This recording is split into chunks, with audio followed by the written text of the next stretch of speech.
कोमल पाउभरि नजाऊ है सानो पँधेरीमा आफ्नै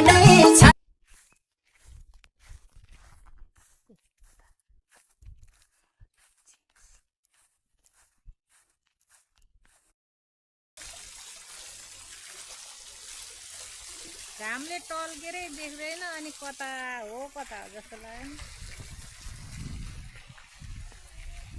खुसी लाग्छ सँगसँगै भाबेला फोटो हेर्छु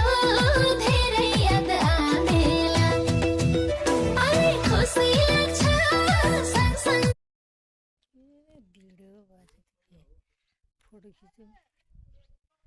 एउटा फोटो खिच्यो भिडियो